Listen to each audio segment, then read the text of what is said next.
Se realizó durante la semana pasada aquí en Santiago, terminó ayer, el 11º, número 11, Congreso de la Federación Latinoamericana de Asociaciones de Familiares de Detenidos Desaparecidos. Nuestra conversación de esta noche es con la presidenta de la Asociación de Familiares de Detenidos Desaparecidos de Chile.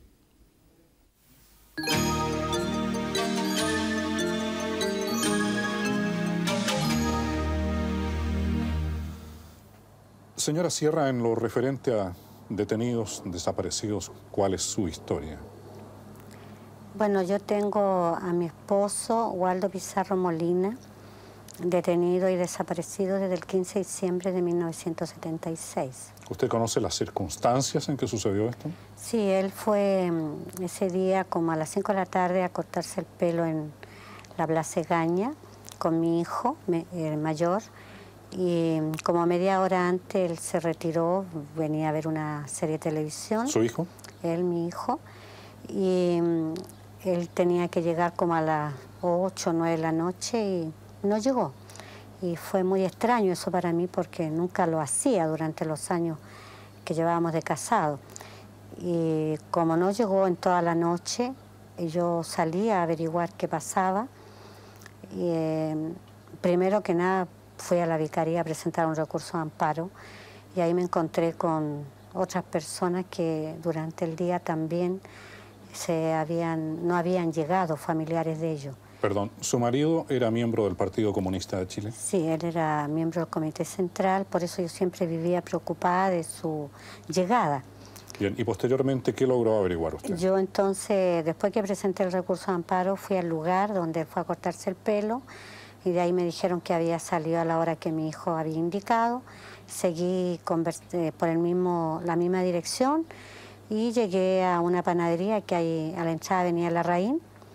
Y ahí una dependienta me dijo que el día antes, a las 7:30 de la tarde, habían 2 personas sido detenidas, que habían sido acorraladas por 4 vehículos del que se bajaron alrededor de 14 hombres.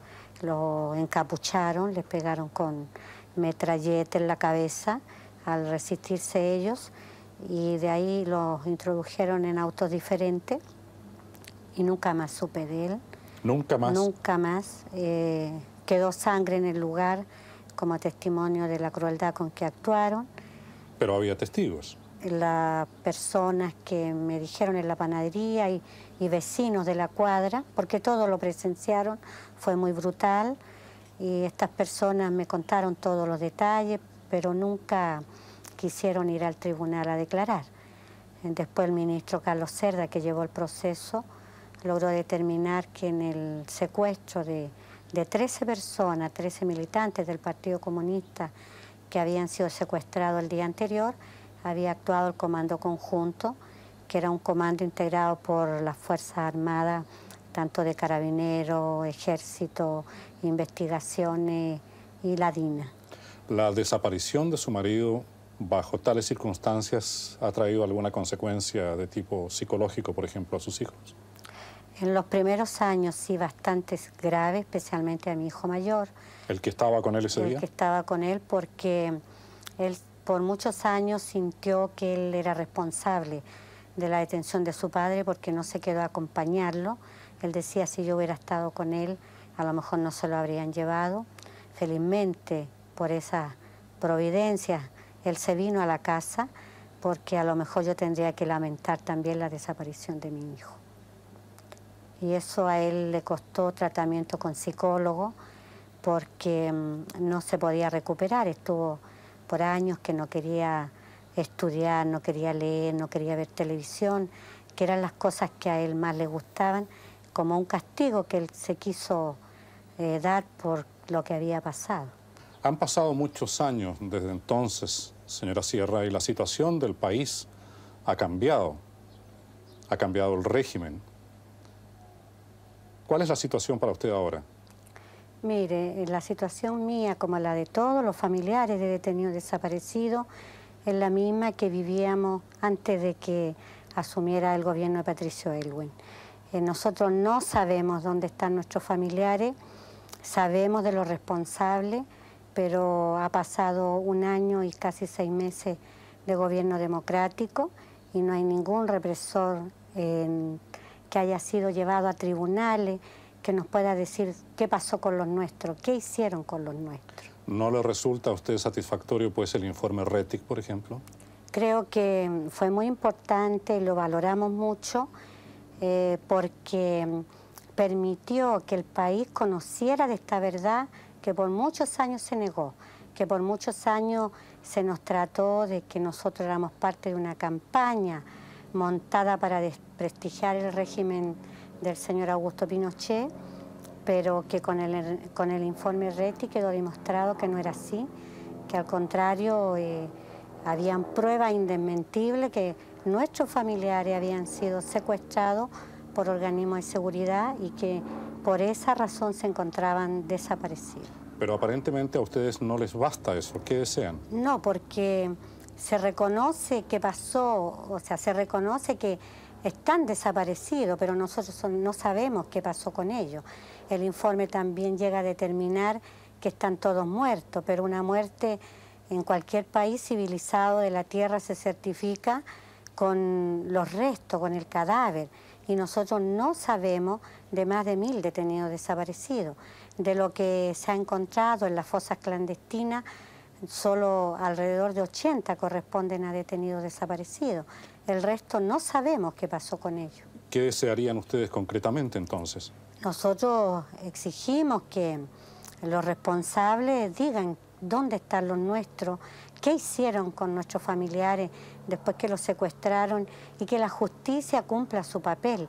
Nosotros pedimos nada más y nada menos que justicia, como tiene derecho cualquier ciudadano cuando se le asesina, si es que nuestros familiares están muertos, a un ser querido.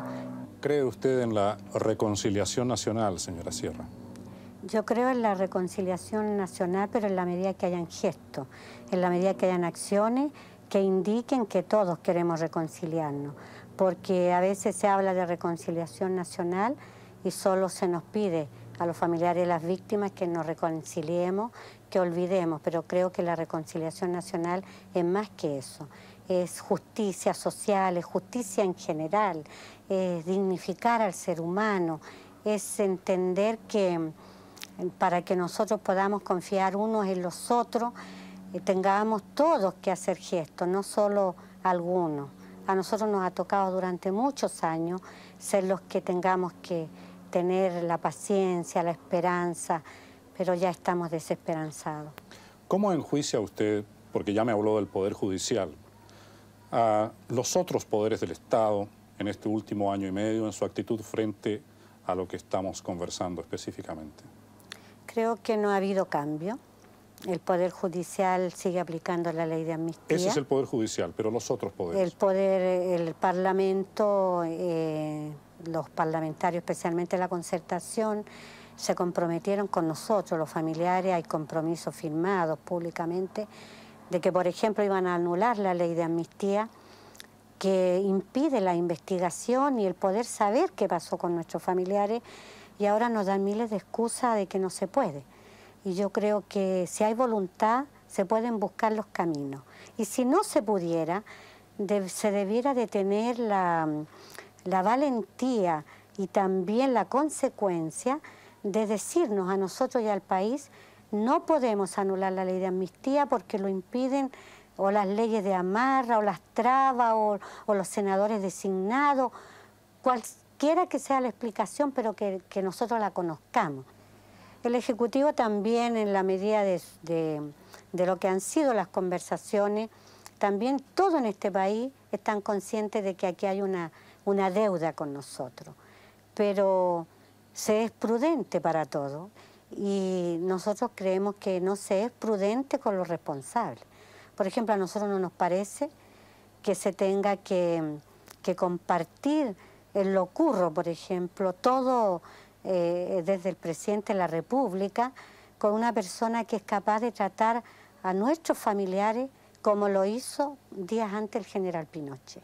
Eso no ayuda a la reconciliación, porque por supuesto no porque seamos familiares, sino que sus palabras afectaron no solo al país, sino que internacionalmente es inaceptable lo que el general Pinochet dice, y a las 2 semanas se está compartiendo con él como que si aquí no ha pasado nada. ¿Usted comprende, sin embargo, señora Sierra, o está de acuerdo en que una transición tan delicada, desde un periodo como el que se vivió antes, hacia una normalidad democrática, implica transacciones y prudencia a veces extrema? ¿Está de acuerdo usted con eso? No, no estoy de acuerdo. Creo que no es posible aceptarlo, porque creo que el presidente Elwin ganó con una mayoría bastante importante, significativa, y que una de las razones de su triunfo fue porque el pueblo quería terminar con lo que era la dictadura en todo sentido. Y si en este momento no se avanza, es porque no se buscan las formas de avanzar más profundamente. Aquí en este país se podría, si el presidente de la República, el Parlamento, quiere avanzar y cumplir con el programa que se prometió durante la campaña de la concertación, se podría conversar más con el pueblo, se le puede llamar a reuniones amplias donde se expliquen las trabas que tenemos, pero cuando uno ve que todo se resuelve conversando con los responsables, nosotros no entendemos este tránsito a la democracia. Y creo que eso va a ser un factor muy determinante en las próximas elecciones, y creo que eso va a ser un costo muy alto que va a pagar este gobierno y que uno lo siente, porque no quisiéramos volver a vivir el pasado.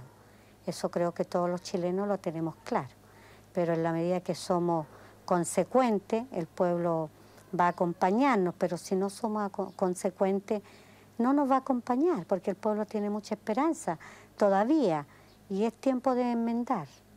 No ve usted esto como un problema meramente electoral, ¿verdad? No, no, no. No, al contrario, creo que es para que este país pueda volver a ser lo que era. Creo que este país necesita recuperar su dignidad, este país necesita volver a tener confianza unos con otros, y acá no ha pasado nada en ese sentido. Y creo que es necesario que esto se profundice más. Señora Sola Sierra, muchas gracias.